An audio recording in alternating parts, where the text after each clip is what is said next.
रावण एक ऐसा नाम जिसे सुनते ही लोग डर जाते हैं। लेकिन क्या आप जानते हैं कि रावण सिर्फ एक राक्षस नहीं था। वो एक बहुत बड़ा ज्ञानी, तपस्वी और राजनीति का माहिर था। आज हम उस रावण की बात करेंगे जिसे रामायण ने विलेन बनाया, लेकिन जिसका सच्चा रूप आपको हैरान कर देगा। रावण की सबसे पहली पहचान थी उसका ज्ञान। वो एक ब्राह्मण था, आज भी उसे ब्रह्म राक्षस कहा जाता है।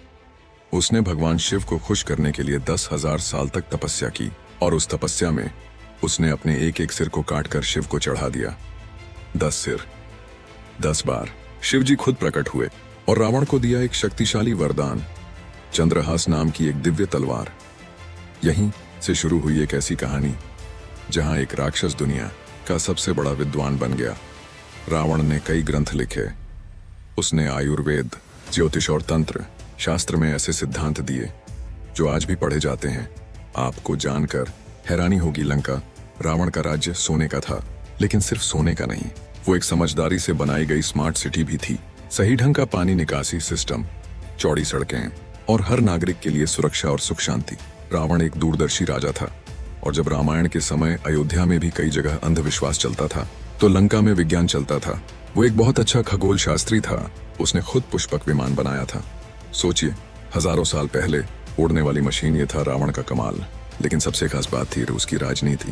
वो एक बहुत होशियार रणनीतिकार था, जो अपने दुश्मनों को भी समझकर ही कदम उठाता था। जब उसने सीता जी का हरण किया तो लोगों ने कहा उसने पाप किया, लेकिन पूरी सच्चाई क्या है? रावण ने सीता जी को कभी छुआ तक नहीं। वो अपनी सीमा में रहा। उसने सीता जी के लिए अलग अशोक वाटिका बनवाई, और उसने कहा, मैं सिर्फ 3 बार प्रस्ताव दूंगा, अगर आप मना करेंगी तो मैं आपको छूंगा भी नहीं। ये होती है मर्यादा। क्या आज के जमाने के खलनायक ऐसा करते हैं? बिल्कुल नहीं। रावण की बुरी बातों को सबने दिखाया, लेकिन उसकी भक्ति, उसका ध्यान, उसका ज्ञान सब नजरअंदाज कर दिया गया। वो भगवान शिव का बहुत बड़ा भक्त था, हर दिन रुद्राभिषेक करता था। और जब उसकी मृत्यु का समय आया तो राम ने अपने भाई लक्ष्मण को भेजा कि जाकर उससे ज्ञान लो।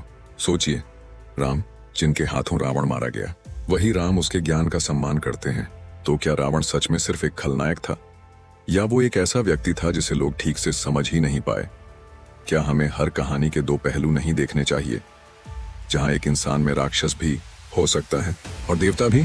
अब आप सोचिए, जो रावण दुनिया के लिए एक राक्षस था, क्या वो आपके लिए एक ज्ञानी, डॉक्टर, शक्तिशाली और मर्यादित पुरुष भी हो सकता है?